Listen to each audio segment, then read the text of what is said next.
This online episode is made possible by the support of the Mulch and Soil Council to assure the products you use are properly labeled, conform to industry standards, and are tested for contaminants like arsenic and cyst on mulch and soil with the Council's certification seal on the package. All across the planet, people are doing more than ever to create greener spaces. And that's especially true in Florida, where water runoff can be a real issue. From businesses to theme parks to hotels that are part of the Florida Green Lodging Program, they're all doing more to help the environment. And that's true for homeowners too. But sometimes we're not always sure where to begin. So today we'll visit one area homeowner to demonstrate some simple but surefire ways to create a more eco-friendly landscape. All that and more today on Growing a Greener World.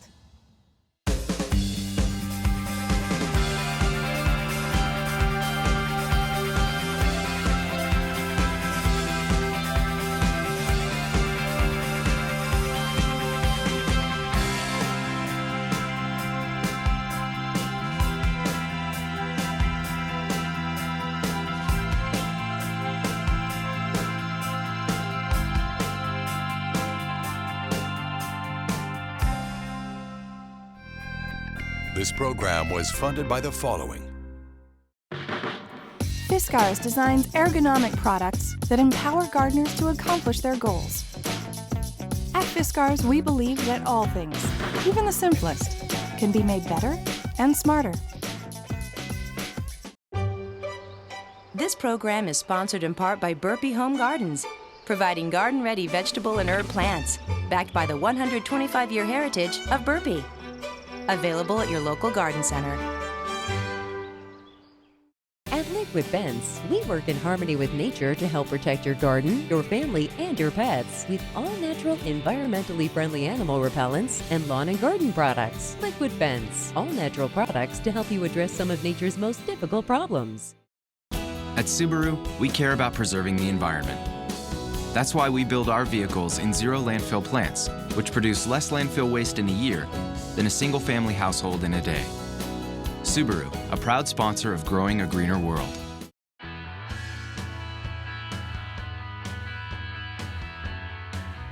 No matter where you live, paying more attention to protecting the environment has become the topic of daily discussions. And for anyone with a yard or garden, even the simple acts of what we plant and how we maintain it can have a positive or adverse effect on the surrounding area. Pam Paisley is a Central Florida homeowner and master gardener. In the short time Pam and her husband Glenn have lived here, she's done a good job of converting her yard to a more eco-friendly landscape. Yet she knows she still has a way to go. So Patty and I stopped in for a visit to see how she was doing and offer some assistance. Well, Pam, Patty and I are ready to get to work. You have a lovely yard, but tell us about it and maybe some of the concerns that you have here in the front yard. Well, I'm so glad you're here because I have such challenges in the yard. You can see this giant oak tree just shades everything, and I don't know where to go from here. Well, the good news is, first of all, shade is not necessarily a bad thing, especially when you have the right plant in the right place, and you have a lot of that already.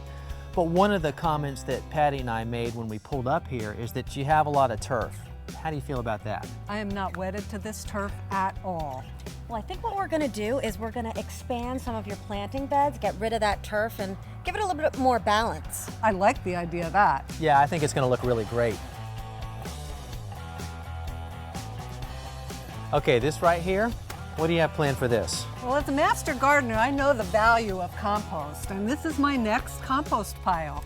Compost is also essential for an eco-friendly landscape, so good job. Just wanted to make sure you weren't going to throw this away. No. We've seen your whole garden here, and I've noticed that you don't have a rain barrel.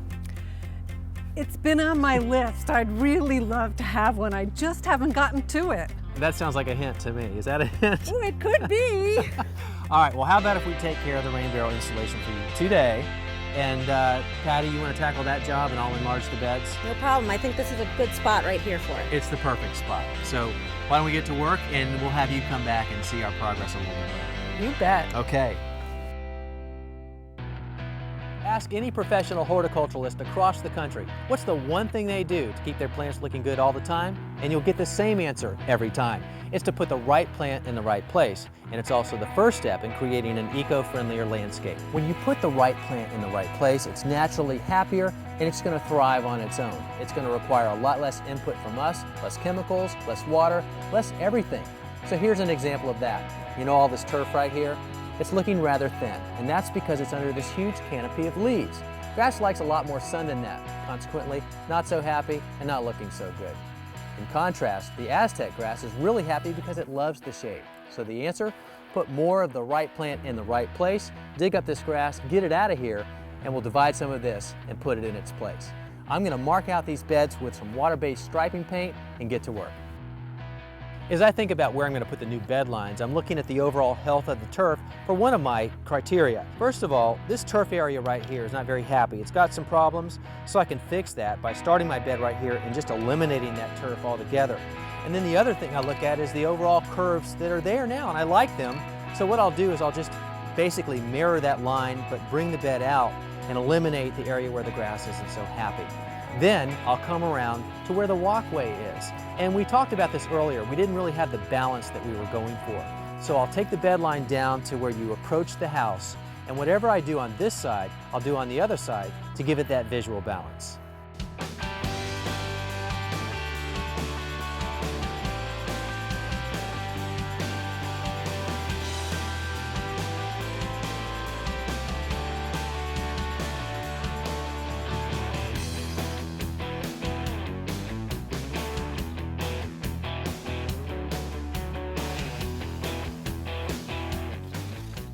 Okay, I'm really liking what we've done so far, and we've done a lot. First thing we did was we clearly enlarged the beds. We always said we were going to do that, and we took it out to the area where it begins to get very sunny.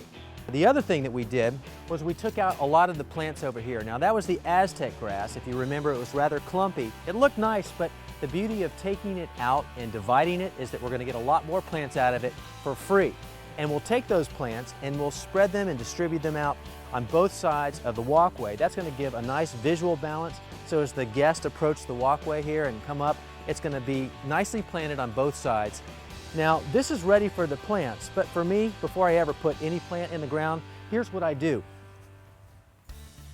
I get that shovel in there and I check this soil out. Now what I'm looking for is this clumpiness right here. That's a good sign. It's a really good sign if when I run my fingers through it, it breaks apart. And look at that. That's exactly what I'm looking for, because that tells me it's going to hold enough moisture in the soil on its own, but not so much that those plants are going to drown. Really, this is as good as I'm looking for. Now, if I needed to amend it, I'd add a lot of organic matter. Do you remember the old school of thought that you dig a hole twice as wide as the root ball and then you amend it with organic material? That's old school. Here's why. If all you do is improve the area just around the root ball, those roots may not be inclined to spread out beyond that area. They're nice and cozy right there. So if you need to improve the soil at all, you need to do it over the entire planting area. Now, back to improving the soil though. If you have really sandy soil or you even have compacted clay soil, you can amend it and improve it the same way. This happens to be composted cow manure. This is an organic material, of course. You put that into the soil along with, gosh, just about anything. This happens to be topsoil, but you can use compost, shredded leaves. But the point is, all of this organic material has different consistencies and textures. All of that working together is exactly what you're looking for to create ultimately the best mix and the best consistency to get just what we're looking for. Sticks together but breaks apart. Okay, I'm really happy with what we have here and I'm ready to plant. Patty's on her way back with all the plants that we sent her out to get, and as soon as she gets here, we can get them in the ground and get busy.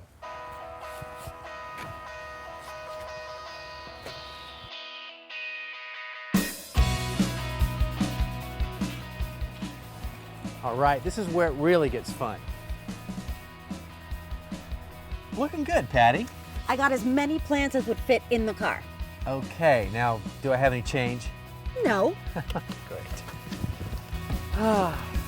Not the first time I've gone broke buying plants, but I don't mind.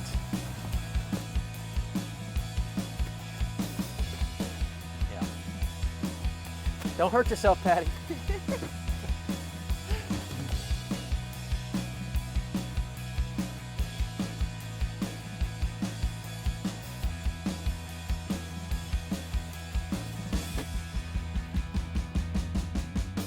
Okay, let's take a look at what we have here. First of all, the azaleas. The reason we bought these, they're really low maintenance. They're native to the area, And she already has some, so what we wanted to do was just add a few more to balance out the look. Then we had some liriope. This is non-variegated, but it's very hardy and very tough. In fact, you could probably put this on the walkway and it would grow right there. But she had some of this too, and we needed a little bit more. And then we have Agapanthus. Now, Agapanthus prefers a little more sun, but that's where we're going to plant this. It has a nice, tall, spiky blue ball flower on it, and we've got a few of those. So we'll leave enough here so that she's got some room to do her own thing too. Looks good.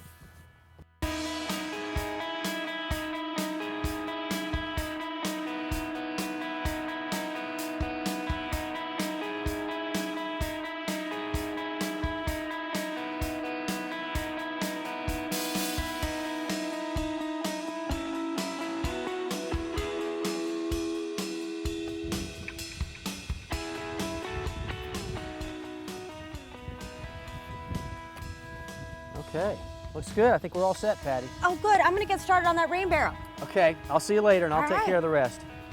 Okay, so I'm gonna make one final look. Everything's sitting in the ground. If I'm happy with it, we'll cover it up. And then it's my favorite time of the day when we add the mulch.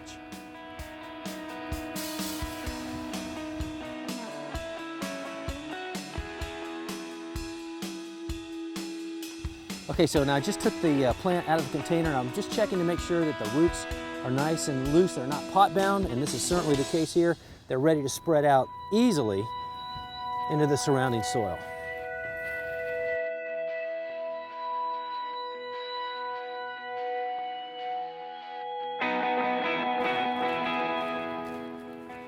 All right, now this looks like a big heavy bag, but it's really not. This is pine bark, which is one of the ones that I love to use all the time. But let me show you something on this bag that's very important to me, and it should be to you too. And it's this seal right here. Now this is the certification seal from the Mulch and Soil Council.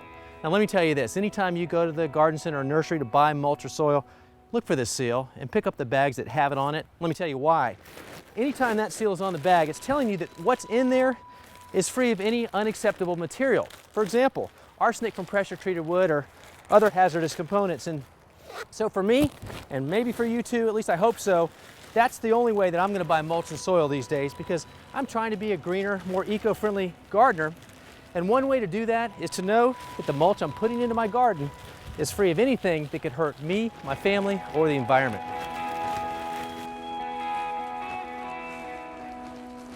I've installed Pam's rain barrel right here next to a downspout. What's going to happen is the rain's going to fall on the roof, go into the gutter, and then down the downspout. I've got this diverter here. That's going to bring the rainwater into the barrel. Now, once it's full of water, it's just going to be diverted right back down the downspout. This rain barrel will never overflow. Installing Pam's rain barrel was easy. First, I laid a concrete slab down as a foundation and made sure that it was completely level. I then placed the barrel on the concrete slab with the flat side against the house and checked again to be sure we were still level. It's always important to start with a level and solid base because rain barrels can be heavy when they're full. I took the spigot, which is used to access the collected water, and screwed it into the pre-drilled hole. I made a 1-inch hole where indicated on the side of the barrel and attached the hose connector.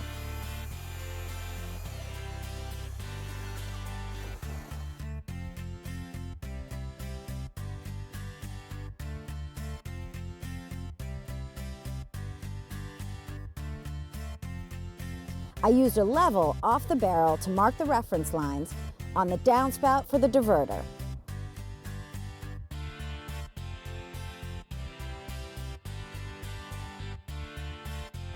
I cut into the downspout on the lines and attached the diverter to the upper section.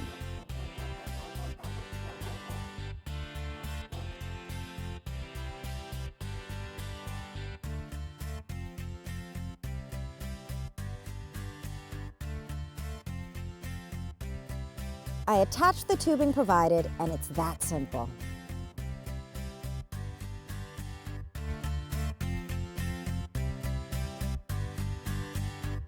On a hot sunny day, Pam can use this water to irrigate all of her plants in her yard. Rainwater is great to use to irrigate your plants. It's pure water and doesn't contain any of those chemicals found in municipal water. Rain barrels are a great addition to an eco-friendly landscape.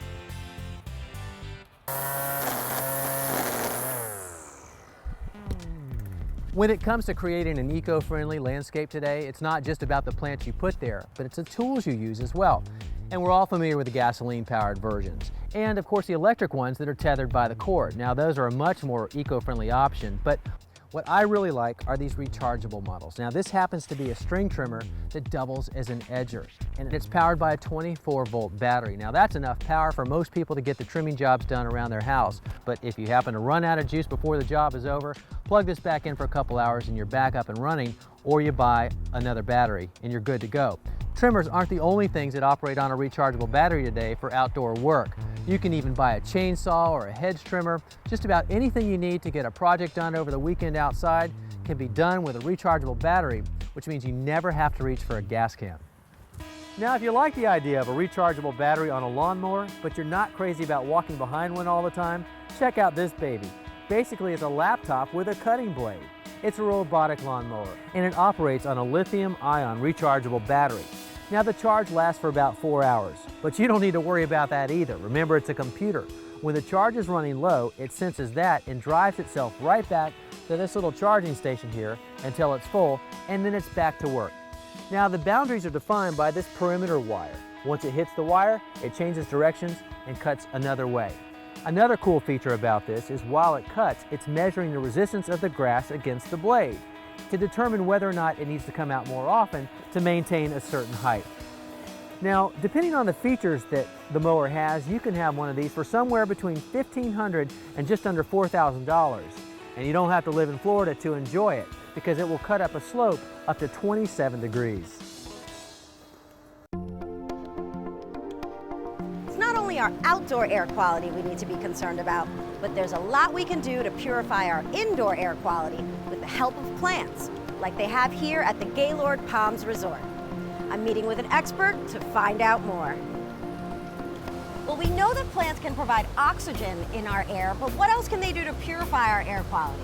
I'm glad you asked, Patty. When you have them inside, they work doubly hard to clean out volatile organic compounds, and those are also called VOCs. And what those are formaldehyde in your carpeting, it's glue in the wallpaper, it's tobacco smoke, things you don't want to be breathing in on a regular basis. And what we're excited about is that NASA 30 years ago did the research that established plant material as filters, and basically they work as the lungs in a building, and they clear out the VOCs. But the key here is that, look at these are common everyday plants. You've seen them for years in garden centers, and we have found they're tried and true. Anybody can be successful, whether you've had 2,500 plants in your life or none. You can get the job done with these.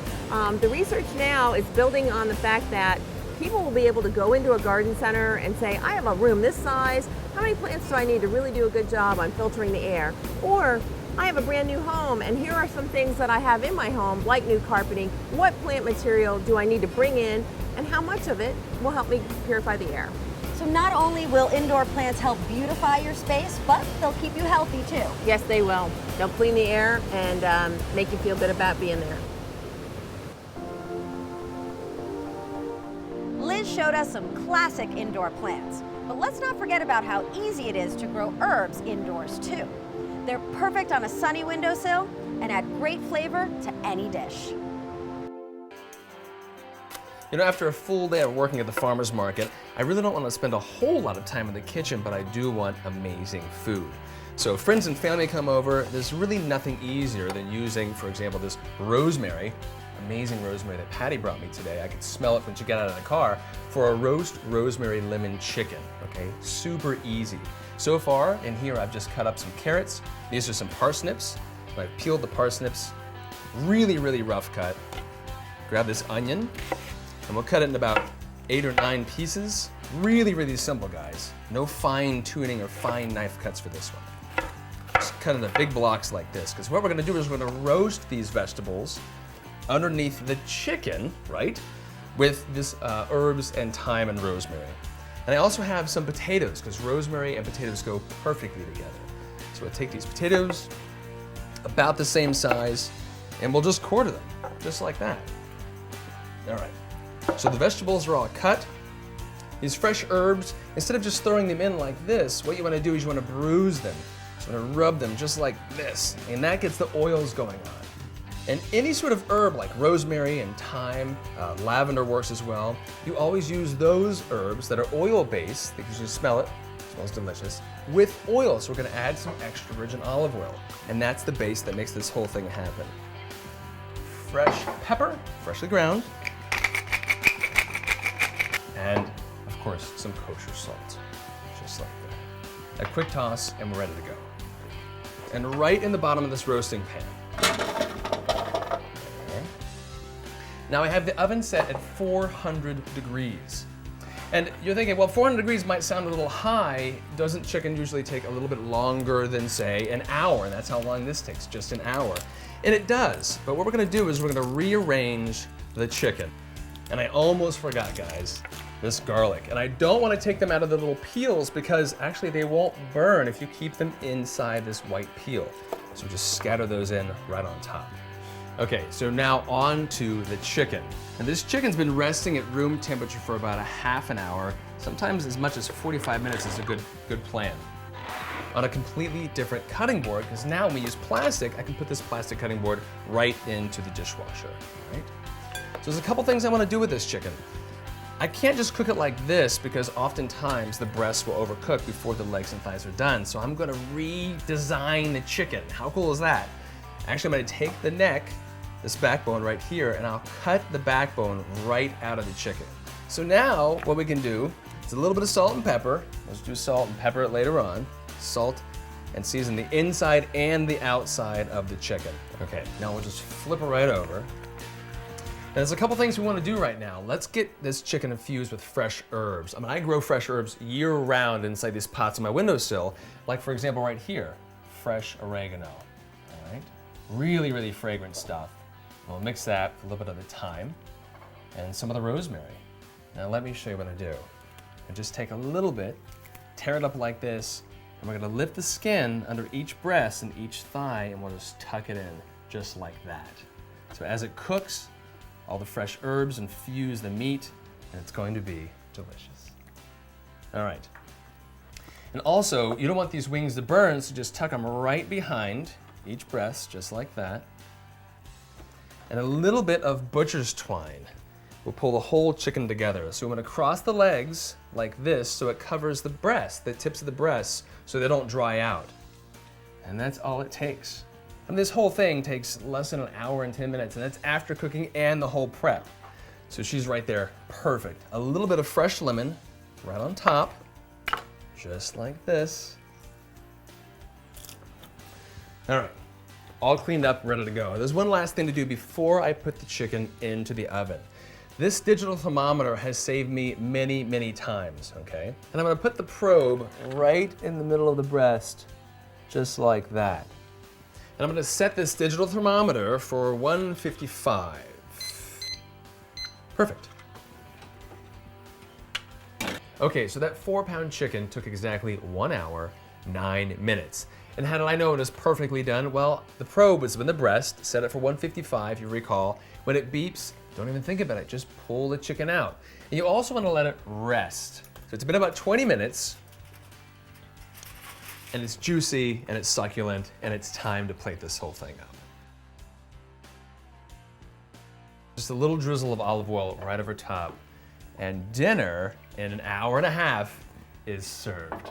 Didn't take a lot of effort, just used really fresh ingredients, and the end product, delicious. Bon appetit. Well, Pam, you were out here working as hard as the rest of us. What's your takeaway from all of this? Well, it was a fabulous experience, though not without its worries. When I saw all that sod come up off the ground and that little bit of plants that we bought at the nursery, I was really worried. But we shopped the yard and look, it's fabulous.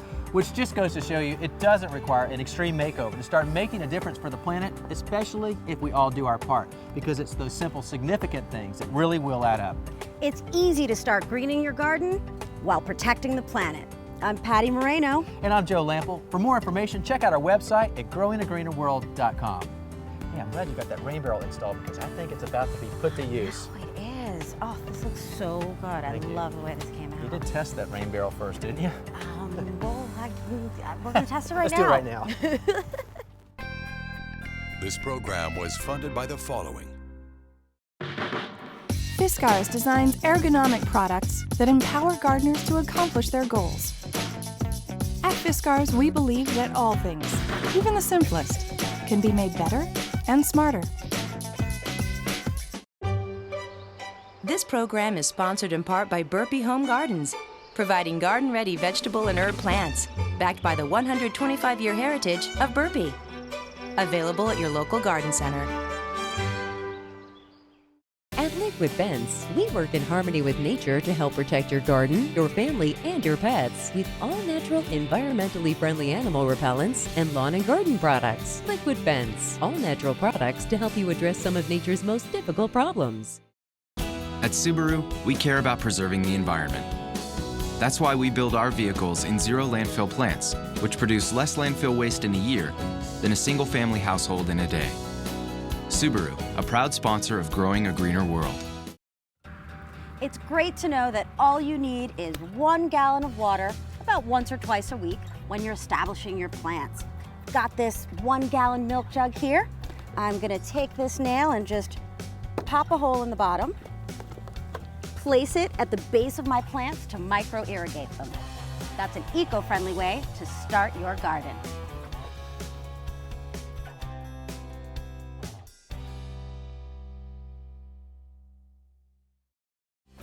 To order the Green Gardener's Guide for information on gardening and living green for $16.95 plus shipping and handling, visit growingagreenerworld.com/books.